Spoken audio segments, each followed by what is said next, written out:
Hello, everyone, and welcome to Dr. Bonechill. Before we dive in, make sure to like, subscribe, and turn on the bell. You won't want to miss what's coming. Also, tell me, where in the world are you watching from? And is it dark outside yet?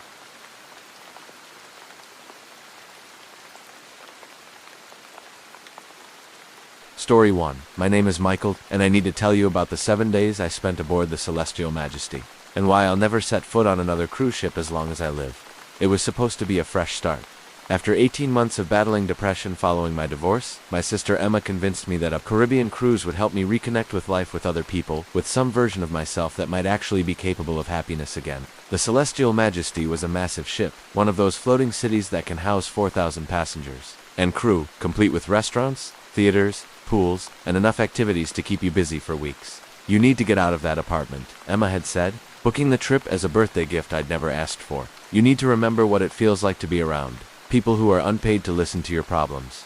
She wasn't wrong. I'd become a hermit, working from home, ordering groceries online, avoiding any situation that might require me to interact with strangers. The thought of being trapped on a ship with thousands of people terrified me almost as much as the thought of spending another birthday alone in my empty apartment. I'd always been what you might call sensitive to atmospheres, able to pick up on the emotional undercurrents in a room, sensing when someone was lying or hiding something painful. My ex-wife Sarah used to say I was too empathetic for my own good, that I absorbed other people's emotions like a sponge, until I could untell where they ended and I began. It's probably why the divorce hit me so hard. I didn't just lose my marriage. I lost my anchor, the one person who helped me navigate the overwhelming flood of feelings that constantly surrounded me.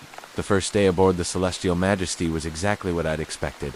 Crowds of excited vacationers, the overwhelming smell of sunscreen and chlorine, the constant noise of conversations and laughter and announcements over the PA system. I felt like I was drowning in other people's enthusiasm, their forced vacation joy pressing against me from all sides. But there was something else, something underneath the surface happiness that made my skin crawl. It felt like sadness, but not the clean sadness of someone missing home or feeling lonely. This was something deeper, more desperate. It was the kind of grief that comes from loss so profound that it leaves permanent scars on the soul. I tried to dismiss it as my own projection, my tendency to see darkness even in the most cheerful environments. But as the ship pulled away from port and we headed into open water, the feeling grew stronger, more insistent.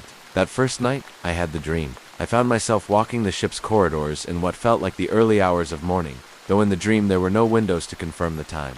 The hallways were empty, eerily quiet compared to the constant bustle of daytime. The carpet beneath my feet was different somehow, older, more worn than the pristine condition I'd noticed during the day. I was looking for something, though I couldn't remember what. The feeling of searching, of needing to find someone or something, was overwhelming. I walked past cabin doors that all looked identical, their brass numbers gleaming in the dim hallway lighting. To be 47, to be 49, to be 51. The numbers seemed important, though I couldn't understand why.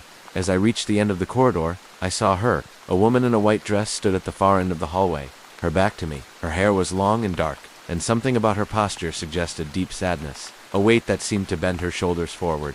I called out to her, but she didn't turn around. Instead, she began walking away, disappearing around a corner that I somehow knew led to nowhere. I woke up with my heart racing, the taste of salt in my mouth, though I was sure I hadn't been crying. The cabin was dark, my roommate still snoring softly in the bed across from mine, but the dream felt more real than the waking world, more substantial than the expensive furnishings and carefully controlled environment of the cruise ship. The next day, I tried to lose myself in the ship's activities. I attended a cooking demonstration, played bingo with a group of retirees, even joined a pool volleyball game despite my general aversion to group sports. But everywhere I went, I felt her presence. Not visible, not tangible, but there nonetheless, like someone following just out of sight, always one step behind. It was during the second night that I first saw her while awake. I'd been having trouble sleeping, disturbed by dreams that felt too vivid, too real. Around 2 in the morning, I decided to take a walk on the deck, hoping the ocean air might clear my head and help me relax. The ship was quiet at that hour, most passengers either asleep or gambling in the casino several floors below. I was leaning against the railing, watching the moonlight play across the water, when I caught movement in my peripheral vision. There she was, the woman from my dream, standing about 30 feet away, near the lifeboats. She wore the same white dress, and her long dark hair moved gently in the ocean breeze. This time, she was facing me. Even from a distance, I could see that her face was pale, almost luminous in the moonlight. But it was her eyes that stopped my breath. They held a sadness so profound, so desperate, that it felt like a physical weight pressing against my chest. She was trying to tell me something, I was sure of it, but when I took a step toward her, she faded away like mist. I stood there for a long time, staring at the empty spot where she'd been, wondering if I was losing my mind. The stress of the divorce, the isolation, the medication I'd been taking for depression, any of those things could explain hallucinations, couldn't they? But I knew what I'd seen, and more importantly, I knew what I'd felt. The overwhelming sadness that surrounded her wasn't coming from inside my own head. It was real, external, as tangible as the salt spray from the ocean below. The next morning, I did something I'd been avoiding since boarding the ship. I started talking to other passengers. It began casually enough. Small talk with the couple at the breakfast buffet, casual conversations with people in the elevator, friendly exchanges with fellow passengers at the pool. But I was listening for something specific. Some mention of unusual experiences, strange dreams, feelings that couldn't be easily explained. Most people had nothing out of the ordinary to report. They were having wonderful vacations, enjoying the food, the entertainment, the ports of call. But a few, when pressed gently, admitted to sleeping poorly, to dreams that felt too real, to a general sense of unease they couldn't quite put their finger on. And then I met Harold. Harold Brennan was a retired professor from Ohio, traveling alone after his wife's death 6 months earlier. We struck up a conversation during the afternoon trivia contest, bonding over our shared knowledge of obscure historical facts and our mutual discomfort with forced group activities. Over drinks that evening, Harold confided that he'd been having disturbing dreams since boarding the ship. Dreams about a woman in a white dress who seemed to be searching for something she'd lost. Dreams that left him feeling profoundly sad, as if he'd witnessed something tragic beyond repair. "I keep thinking I should know her," Harold said, stirring his drink absently. "There's something familiar about her face, but I can't place it. It's like trying to remember a song you heard once, years ago, but can only recall fragments of the melody." That's when I knew I wasn't going crazy. Whatever was happening on the Celestial Majesty, I wasn't experiencing it alone. I started paying closer attention to my surroundings, looking for patterns, for clues that might explain what we were encountering. During the day, I explored different parts of the ship, trying to map the areas where I felt her presence most strongly. The observation deck where I had first seen her, certain corridors on the lower decks, the library, which was always strangely empty despite being filled with comfortable reading chairs and an impressive collection of books. It was in the library that I found the first real clue. I was browsing the maritime history section, looking for anything about the Celestial Majesty or its sister ships, when I discovered a slim volume tucked behind the larger books. Maritime Tragedies of the Modern Era, by Dr. Elizabeth Morrison. The book was older than most of the others, its pages yellowed with age and its binding worn from handling. I flipped through it randomly at first, but something made me stop at a chapter titled The Disappearance of Rebecca Chen. The name sent a chill down my spine, though I couldn't remember ever hearing it before. According to the book, Rebecca Chen had been a passenger aboard the Celestial Majesty during its maiden voyage 12 years earlier. A young woman traveling alone, celebrating her recent engagement to a man named David, whom she'd planned to marry upon her return. She'd been seen on the observation deck late one evening, wearing a white evening dress, apparently enjoying the ocean breeze and the moonlight. She was never seen again. The ship's crew conducted a thorough search, but Rebecca Chen had simply vanished. The official investigation concluded that she had likely fallen overboard accidentally, perhaps after losing her footing near the railing. Her body was never recovered, and the case was quietly closed after several months of fruitless searching. But there were details in Dr. Morrison's account that the official report had overlooked. Several passengers reported seeing a woman in a white dress wandering the ship's corridors in the days following Rebecca's disappearance. Staff members complained of feeling watched while working late shifts. The ship's atmosphere had changed, becoming heavy with a sadness that seemed to permeate every deck, every room, every corner of the vessel. Most disturbing of all, passengers and crew reported dreams about a woman searching for something she'd lost. Dreams so vivid and emotionally intense that several people requested to be transferred to other ships or cut their vacations short. The parallels to what I was experiencing were unmistakable. Rebecca Chen was on just the woman I'd been seeing in my dreams and on the observation deck. She was still aboard the Celestial Majesty 12 years after her death, searching for something she'd lost when she'd fallen into the dark waters of the Atlantic. But what was she looking for? That night, I didn't fight the dream when it came. Instead, I let it carry me deeper than before, following the woman in the white dress through corridors I'd never seen during my waking explorations. She led me down to the lower decks, past crew areas and storage rooms, into parts of the ship that passengers weren't supposed to access. We stopped in front of a maintenance door marked with warnings about authorized personnel only. The woman, Rebecca, turned to look at me for the first time. Her face was beautiful but heartbroken, her eyes filled with a desperation that made my chest ache with sympathetic pain. She pointed to the door, then to her left hand, and I realized what she'd been searching for all these years. Her engagement ring, the symbol of her future with David, the life she'd planned to build with him, the happiness that had been stolen from her when she'd fallen overboard. It had slipped from her finger as she'd hit the water, sinking to the ocean floor, while her body was carried away by the current. But somehow, impossibly, a part of that ring had remained on the ship. Maybe a gemstone that had worked loose, or the metal band itself. carried back aboard by some twist of fate or ocean current. It was here, somewhere in the bowels of the vessel, and Rebecca's spirit couldn't rest until it was found. When I woke from the dream, I knew what I had to do. Getting access to the restricted areas of the ship wasn't as difficult as I'd expected. A combination of confident walking, avoiding security cameras, and waiting for the right moment when crew members were distracted by other duties. The maintenance area I'd seen in my dream was exactly where it had been, behind a door marked with the same warnings about authorized personnel. The room was filled with pipes, electrical panels, and storage containers. It smelled of oil and metal and the constant underlying scent of ocean salt that permeated every part of the ship. I searched methodically, running my hands along surfaces, checking corners and crevices where something small might have been overlooked during routine cleaning. I found it wedged behind a water pipe, probably kicked there by a maintenance worker who'd assumed it was just a piece of debris. A simple gold band with a small diamond, tarnished from years of exposure to salt air, but otherwise intact. The moment my fingers closed around the ring, I felt her presence more strongly than ever before. Rebecca stood in the doorway of the maintenance room, no longer sad but peaceful, her face radiant with gratitude and relief. She smiled at me, the first time I'd seen her express anything other than desperate sorrow, and mouthed a single word, "Thank you." Then she was gone, and I knew with absolute certainty that she wouldn't be back. I kept Rebecca's ring for the rest of the cruise, carrying it in my pocket like a talisman. The oppressive sadness that had hung over the ship began to lift, replaced by the genuine vacation atmosphere that should have been there all along. Other passengers commented on the change, saying they felt lighter somehow, more able to enjoy their time aboard the Celestial Majesty. Harold found me on the last day of the cruise, looking more relaxed than I'd seen him since we'd met. "The dream stopped," he said simply. "Whatever was troubling that poor woman, I think she's found peace."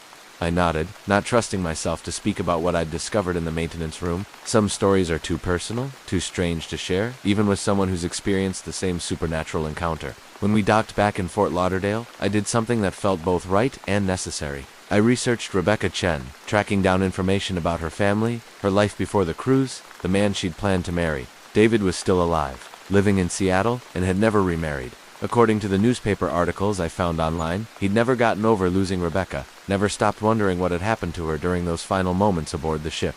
I packaged the ring carefully and shipped it to him with a simple note. "This belonged to Rebecca. I thought you should have it." I never heard back from David, but I didn't need to. Some gestures are complete in themselves, requiring no acknowledgement or thanks. The experience aboard the Celestial Majesty changed something fundamental about how I see the world, about how I understand my own sensitivity to the emotions and experiences of others. What I'd always considered a burden, a weakness that made normal life more difficult, had actually been a tool for helping someone who desperately needed assistance. Rebecca Chen had been trapped for 12 years, searching for the symbol of her lost future, unable to find peace or move on to whatever comes after death. My ability to sense her presence, to experience her sadness and understand her need, had been exactly what she required to finally let go. But the experience also taught me something darker, something that still keeps me awake some nights when the memory becomes too vivid. There are places in this world where the boundary between life and death becomes thin, where the living and the dead exist in closer proximity than most people realize. Cruise ships, with their isolation and their cargo of intense human emotions, with their history of passengers who've been lost to the ocean, are particularly susceptible to this phenomenon. I've never taken another cruise, despite Emma's repeated attempts to convince me that lightning doesn't strike twice. But sometimes, when I'm near large bodies of water, I feel that familiar presence at the edge of my consciousness. Not Rebecca, she found her peace, but others, other lost souls who died far from shore, who left pieces of themselves scattered across the waves and the vessels that carry passengers through their final resting places. The ocean remembers everything that falls into its depths. And sometimes, when conditions are right, when someone with the right kind of sensitivity is present, it gives up its secrets to those who are willing to listen. I'm telling you this story because I need you to understand something important. If you're planning a cruise, if you're someone who's sensitive to atmospheres and emotions like I am, be prepared for the possibility that you might encounter more than seasickness and buffet food.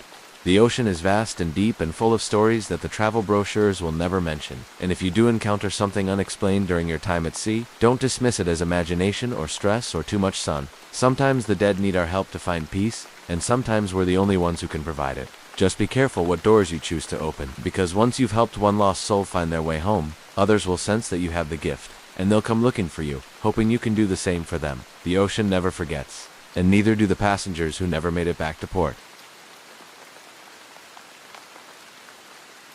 Story 2. My name is Robert, and I want to tell you about the cruise that taught me why some dreams should never come true.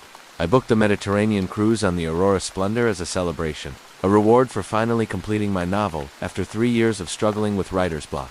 At 42, I'd spent most of my adult life working corporate jobs that paid the bills, but left my soul feeling empty, always promising myself that someday I'd find the time and courage to pursue my real passion for writing. The novel wasn't going to make me rich or famous, but finishing it felt like the most important thing I'd ever accomplished.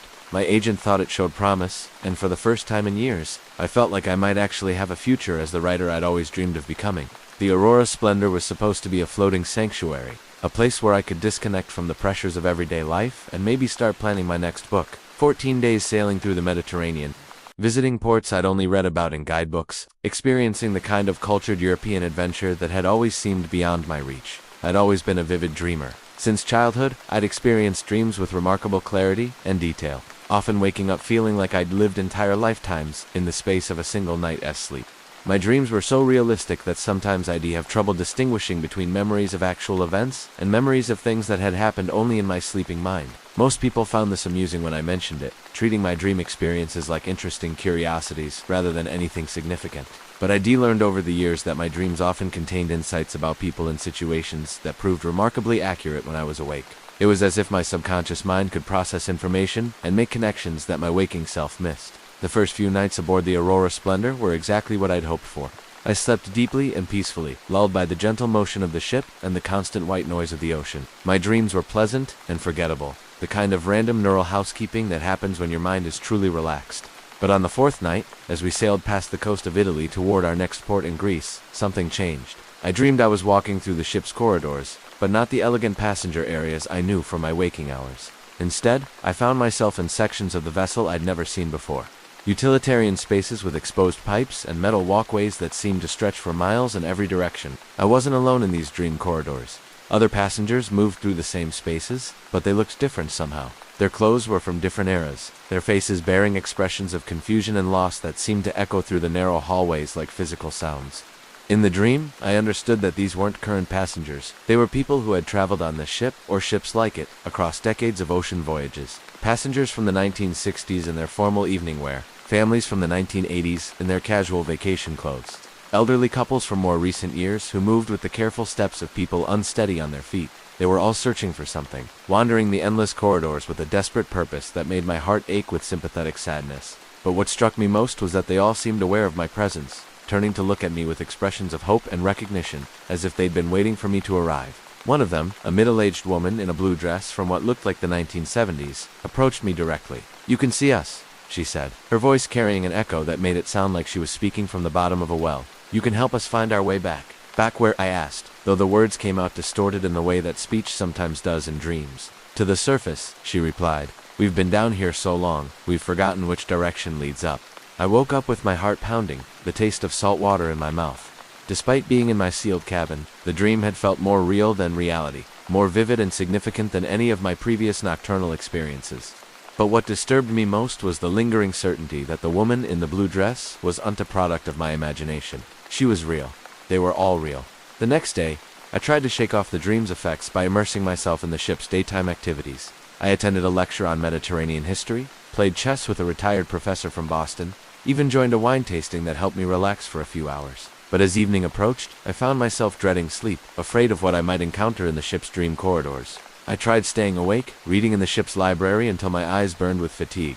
But eventually, exhaustion overcame my anxiety. The dream returned, more intense than before. This time I found myself in what appeared to be the ship's engine room, though it was far larger and more complex than any mechanical space should be. Steam pipes hissed overhead, and the sound of massive machinery echoed through chambers that seemed to extend infinitely in all directions. The lost passengers were there again, but now they were working. Men in coveralls from different decades operated machinery that produced no identifiable output. Women in various styles of dress sorted through endless piles of luggage that seemed to contain nothing but empty space. Children from across the years played games that had no apparent rules or objectives. They all looked at me with the same expression of desperate hope. "The deeper levels," the woman in the blue dress explained when she saw my confusion. "We've been assigned to work in the deeper levels, but we can't remember what we're supposed to be producing. The supervisors keep telling us to work harder, but we don't understand what we're making or why it's important." "What supervisors?" I asked, looking around the vast mechanical space. She pointed toward the shadows at the far end of the engine room, and for the first time, I noticed figures in dark uniforms watching the workers with expressions of cold authority. Even in the dream, something about these supervisors made my skin crawl with instinctive fear. "They tell us we're passengers," the woman continued, "but passengers don't work in the engine room. They tell us we're crew members, but we don't remember signing employment contracts. They tell us we're here temporarily, but some of us have been working these shifts for decades." As she spoke, I began to understand the horrible truth of what I was witnessing. These weren't just lost passengers from past cruises. They were people who had died aboard ships like the Aurora Splendor. People whose deaths had been covered up or explained away to avoid the kind of negative publicity that could destroy a cruise line's reputation. The ocean had claimed their bodies, but somehow their spirits had become trapped in the ship's lower levels, forced to perform meaningless labor under the supervision of entities that existed solely to maintain the illusion of normalcy for the living passengers above. "How long have you been here?" I asked the woman in the blue dress. "Time doesn't work the same way down here," she replied. "I remember boarding a ship for my honeymoon. My husband and I were celebrating our 5th wedding anniversary, but I can't remember his face anymore, or the sound of his voice. The deeper levels have a way of making you forget the things that used to matter." The dream continued for what felt like hours, though I knew that only minutes could have passed in real time. I walked through endless chambers filled with passengers from across the decades, all of them trapped in cycles of meaningless activity, all of them slowly forgetting who they had been before their deaths. When I finally woke up, I knew that I couldn't ignore what I was experiencing. These weren't just unusually vivid dreams. They were glimpses into a reality that existed parallel to the cheerful vacation cruise that the other passengers were enjoying. I started researching the Aurora Splendor's history, using the ship's internet connection to dig into maritime databases and news archives. What I found confirmed my worst fears. Over the past 20 years, dozens of passengers had died aboard the Aurora Splendor and her sister ships. Heart attacks, accidents, suicides, disappearances that were officially listed as passengers falling overboard. The deaths were always explained in ways that minimized the cruise line's liability, and the bodies were either buried at sea or transported discreetly to morgues at the next port of call. But the numbers were higher than they should have been. For ships of this size and age, much higher. And in several cases, family members had reported strange dreams after their loved ones' deaths aboard cruise ships. Dreams about working in vast mechanical spaces, about being assigned to shifts that never ended, about supervisors who wouldn't let them rest or remember their former lives. The dreams had been dismissed as grief reactions, the mind's way of processing loss and trauma, but I was beginning to understand that they were actually forms of communication, messages from souls trapped in the ship's supernatural infrastructure. On the 7th night of the cruise, I made a decision that probably saved my life and definitely changed it forever. Instead of fighting the dream when it came, I embraced it. I let it carry me deeper into the ship's hidden levels than I'd ever gone before, following corridors that led to chambers filled with increasingly desperate souls. I found passengers from the Aurora Splendor's maiden voyage 15 years earlier, still wearing the formal attire they'd died in, still trying to complete work assignments that made no sense. I found families who had perished together in accidents that were never properly investigated, children who had been playing on deck when they'd fallen overboard, elderly couples who had died of natural causes, but whose spirits had been claimed by whatever force operated the ship's supernatural engine room. And finally, I found the source of it all. At the deepest level of the dream ship, in a chamber that seemed to exist outside normal space and time, I encountered the supervisors up close. They weren't human, though they wore uniforms that made them appear to be ship's officers. Their faces were blank and featureless. Their voices carried no warmth or emotion, and their presence radiated a cold hunger that made every instinct in my body scream with terror. They were feeding off the trapped souls, using their labor and their gradually fading memories as some kind of sustenance. The meaningless work assignments, the confusion about identity and purpose, the slow erosion of personality in connection to their former lives, it was all designed to break down the human essence of these spirits, until nothing remained but pure energy that these entities could consume. "You shouldn't be here," one of the supervisors said when it noticed my presence. "Living passengers belong on the upper decks." "These people don't belong here either," I replied, surprised by the steadiness of my own dream voice. "They deserve to rest, to move on to whatever comes after death. They are crew members now," the supervisor replied. "They have work assignments. They have quotas to meet.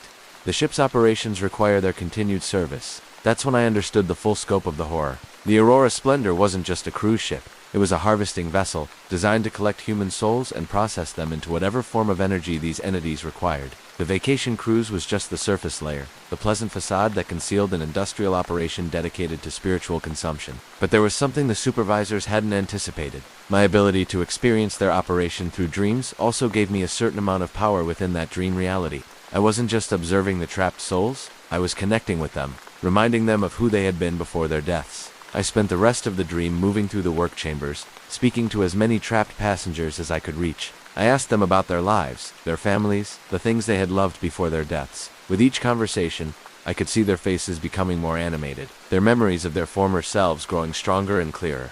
The woman in the blue dress began to remember her husband's name, the sound of his laughter, the way he had proposed to her during a sunset walk on the beach. A young man from the 1980s remembered his college friends, the band he had played guitar in, the songs he had written that were never recorded. An elderly couple from a recent cruise remembered their grandchildren, the stories they had planned to tell them, the legacy they had hoped to leave behind. As their memories returned, something fundamental began to change in the dream ship's deeper levels. The meaningless work assignments became impossible to complete because the workers were remembering that they were passengers, not crew members. The supervisors grew increasingly agitated as their carefully controlled operation began to break down. And then, one by one, the trapped souls began to disappear. Not destroyed, not consumed, but released. As they remembered who they were and what they had lost, they found the strength to break free from whatever force had been holding them in the ship's spiritual engine room. They faded away with expressions of gratitude and peace, finally able to move on to whatever existence awaited them beyond death. The supervisors tried to stop me, surrounding me with their blank, featureless presence and attempting to add me to their workforce. But I was still alive, still connected to my physical body, sleeping in a cabin several decks above, and their power over me was limited. I woke up as the last of the trapped souls disappeared from the dream ship, leaving the supervisors with empty work chambers and no source of the spiritual energy they required. The rest of the cruise passed without incident, at least on the surface, but I could sense that something fundamental had changed aboard the Aurora Splendor. The ship felt lighter somehow, less oppressive. Other passengers commented that they were sleeping better, having more pleasant dreams, feeling more relaxed and genuinely happy than they had since boarding. When we returned to port, I learned that the Aurora Splendor was being taken out of service for extensive renovations. Officially, it was routine maintenance and upgrading of facilities, but I suspected that the cruise line had discovered that their supernatural harvesting operation was no longer functional. I never took another cruise, and I've been very careful about the ships I travel on since then. But the experience taught me something important about the nature of dreams and the power they can hold when wielded by someone who understands their true significance. Dreams aren't just random neural activity or psychological processing. They're a form of consciousness that can transcend the normal boundaries between life and death, between the physical world and whatever realm spirits inhabit after their bodies die. For people like me, who experience dreams with unusual clarity and intensity, this ability comes with responsibilities that most dream researchers never discuss. Sometimes we're called to help souls who have become trapped between worlds, to remind them of who they were, and help them find the strength to continue their journey toward whatever peace awaits them. But there are also entities that feed on human spirits, that have learned to use our own vessels of pleasure and escape as hunting grounds for souls they can harvest and consume. They're patient, and they're clever, and they've perfected the art of disguising their operations as normal business activities. If you're someone who dreams vividly, who sometimes has trouble distinguishing between dream experiences and waking memories, be very careful about the places you sleep and the vessels you travel on. The ocean is vast and deep, and it is home to things that have learned to use our own desire for adventure and relaxation against us. And if you ever find yourself dreaming about passengers who seem lost, who are working in places they don't belong, remember that your dreams might be more than just products of your imagination. You might be witnessing something real, something that requires your help to set right. The dead don't always rest peacefully. Sometimes they need the living to remind them how to let go. Story 3. My name is David, and I need to tell you about the cruise that taught me why some connections should never be made. The booking for the Pacific Explorer came at the lowest point of my life. 3 months after losing my job as a telecommunications engineer, 2 months after my girlfriend left me for someone with better prospects, and 1 month after my father died of a heart attack I should have seen coming if I had been so wrapped up in my own problems. The cruise was supposed to be therapy, a chance to disconnect from the wreckage of my life and maybe find some perspective on what came next. My sister Claire had insisted on paying for it, worried that I was spending too much time alone in my apartment, screening calls and avoiding the world. What she didn't know was that I developed an unusual relationship with communication technology over the years. It started in college, when I began noticing that I could sometimes hear conversations on phones that weren't connected, pick up radio signals on devices that were turned off, even intercept cell phone calls on equipment that wasn't designed for that purpose. My professors in the engineering program said I had an intuitive understanding of electromagnetic fields and signal propagation that went beyond textbook knowledge. They thought it was a gift. This ability to sense and sometimes manipulate electronic communications in ways that shouldn't have been possible. I thought it was a gift too, until the night aboard the Pacific Explorer, when I learned what happens when that gift operates in the middle of the ocean, thousands of miles from the nearest cell tower. The Pacific Explorer was a smaller ship than some of the massive floating cities that dominate the cruise industry, only 1,500 passengers, which created a more intimate atmosphere, but also meant fewer places to hide when you wanted to avoid social interaction. The ship's communications systems were state-of-the-art with satellite internet and cell phone boosters that promised to keep passengers connected to the outside world, even in the middle of the Pacific. For the first 3 days, I kept to myself. I attended the mandatory safety drill, ate meals alone in the buffet, and spent most of my time on deck reading books I'd brought from home. The ocean was vast and peaceful, and for brief moments I could almost forget about the problems waiting for me back on shore. But on the fourth night, as we sailed through a particularly remote stretch of the Pacific, something strange began to happen with the ship's communication systems. I was lying in bed around midnight, trying to fall asleep despite the unfamiliar motion of the ship, when I started hearing voices, not from the cabin next door or the hallway outside, but from somewhere deeper, more electronic. It sounded like fragments of phone conversations, pieces of text messages being read aloud, emails being dictated by automated systems. At first I assumed it was some kind of interference from the ship's satellite communication array. Radio signals sometimes behave strangely over water, and I'd encountered similar phenomena in my work with telecommunications equipment. But as I listened more carefully, I realized that the voices weren't random interference. They were specific conversations, and they all seemed to be coming from passengers who had traveled on the Pacific Explorer in the past. "Tell Mom I love her," a young woman's voice whispered through what sounded like static from a cell phone call. "Tell her I'm sorry I couldn't make it home for Christmas. The cancer is spreading faster than they expected," an older man's voice said, the signal cutting in and out like a bad connection. "I don't think I'm going to see another cruise season. I found the ring in your jewelry box." A middle-aged woman sobbed into what sounded like a voicemail system. "How long have you been planning to leave me? How long have you been lying about loving me?" The voices continued throughout the night, dozens of them, maybe hundreds. Passengers from past cruises making their final phone calls, sending their last text messages, leaving voicemails for loved ones they would never speak to again. And somehow, my unusual sensitivity to electronic communications was picking up these signals years after they had been transmitted. But that wasn't the most disturbing part. The most disturbing part was that some of the voices were trying to talk directly to me. "Can you hear us?" A teenage boy's voice asked through what sounded like a ship-to-shore radio transmission. "Are you the one who can hear the signals that weren't meant to be heard? Help us." An elderly woman pleaded through static that sounded like a dying cell phone battery. "We've been trying to call home for so long, but our signals never seem to reach the right numbers." I sat up in bed, my heart racing as I realized that whatever was happening was far beyond normal electromagnetic interference. These weren't just echoes of past communications, they were active attempts by people who had died aboard the Pacific Explorer to make contact with the living world they'd been forced to leave behind. The next morning, I tried to convince myself that I'd been dreaming, that stress and grief had created hallucinations elaborate enough to seem real. But when I checked my phone, I found 17 voicemails that had been recorded between midnight and dawn, all of them containing nothing but static and fragments of the voices I'd heard during the night. Someone, or something, was using my sensitivity to electronic communications as a conduit for messages that were never meant to be received by the living. I spent the day researching the Pacific Explorer's history, using the ship's internet connection to access maritime databases and news archives. What I found made my blood run cold. Over the past 8 years, 43 passengers had died aboard the Pacific Explorer. Heart attacks, strokes, accidents, suicides, and several mysterious disappearances that were officially classified as passengers falling overboard. The numbers were within normal ranges for a ship of this size and age, but there was something unusual about the timing of many of these deaths. Almost all of them had occurred during the ship's passage through a particular stretch of the Pacific, roughly 1,000 miles from the nearest landmass, the same area where we were currently sailing, where I'd begun hearing the voices of dead passengers trying to communicate with the living world. More disturbing still, several families of deceased passengers had reported receiving strange phone calls and text messages in the months following their loved ones' deaths. Calls from numbers that didn't exist. Messages that contained fragments of conversations the deceased had never had. Voicemails that seemed to be pleas for help from people who were no longer alive. The cruise line had dismissed these reports as grief-induced hallucinations or technical glitches in the communication systems. But I was beginning to understand that they were actually evidence of something far more sinister. The Pacific Explorer wasn't just a cruise ship. It was a trap for human souls. Positioned in the most isolated part of the ocean where death could occur without witnesses, and where the posomagnetic conditions created by the vast expanse of salt water could somehow preserve and amplify the final communications of the dying. That night, I didn't try to block out the voices. Instead, I listened carefully, trying to understand what they were telling me and why they had chosen me as their conduit to the living world.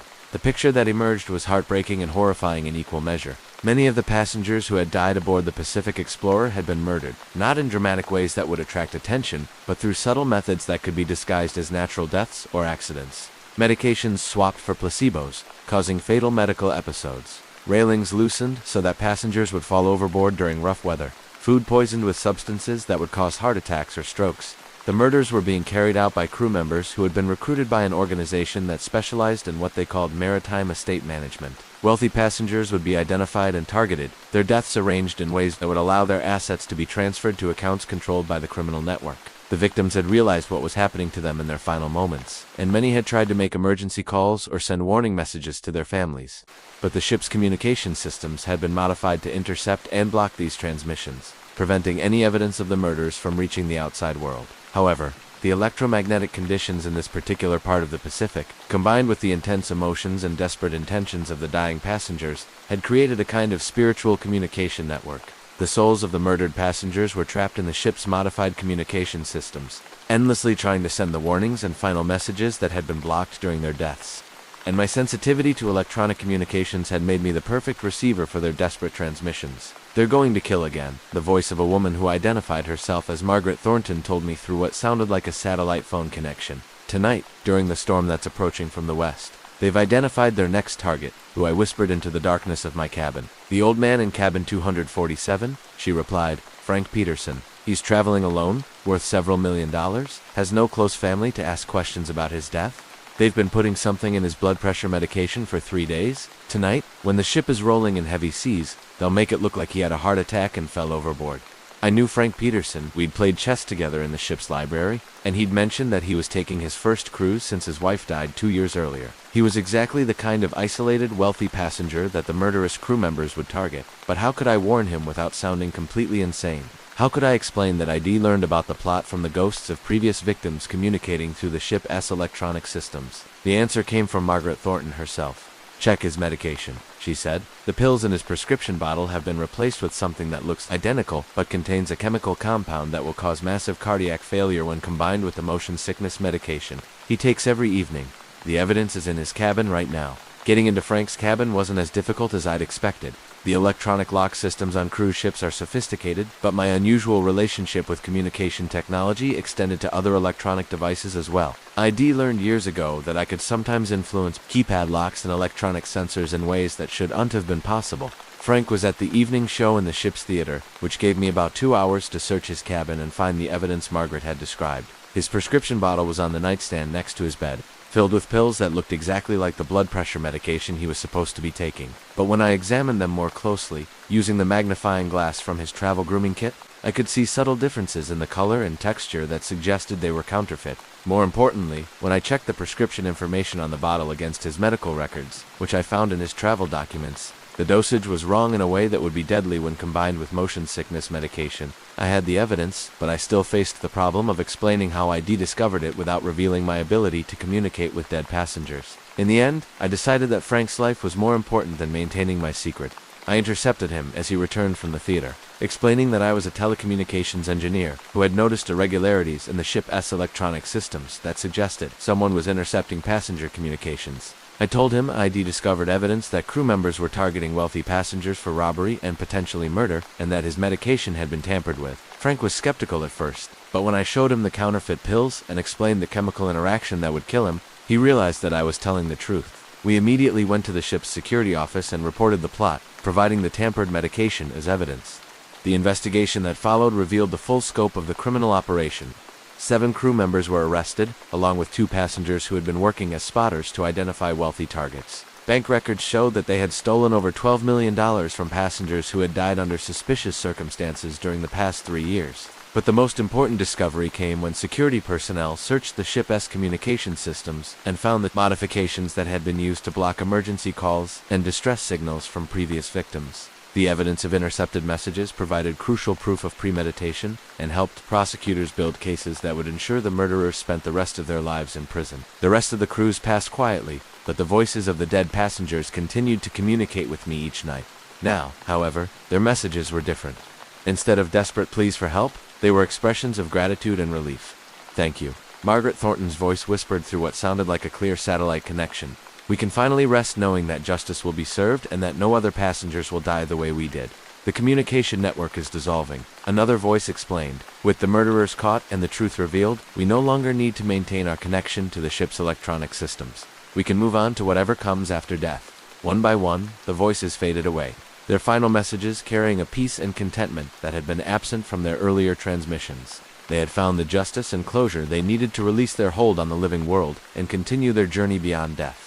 When the Pacific Explorer returned to port, I learned that the ship would be permanently decommissioned. The criminal investigation had revealed so many safety and security violations that the cruise line decided it would be cheaper to scrap the vessel than to make the necessary repairs and modifications. I never took another cruise, but the experience taught me something important about the nature of my unusual abilities and the responsibilities that come with them. My sensitivity to electronic communications isn't just a quirky talent or a useful professional skill. It's a tool that can be used to help people who desperately need assistance, even if those people are no longer among the living. But the experience also taught me something darker about the places where human predators choose to hunt their victims.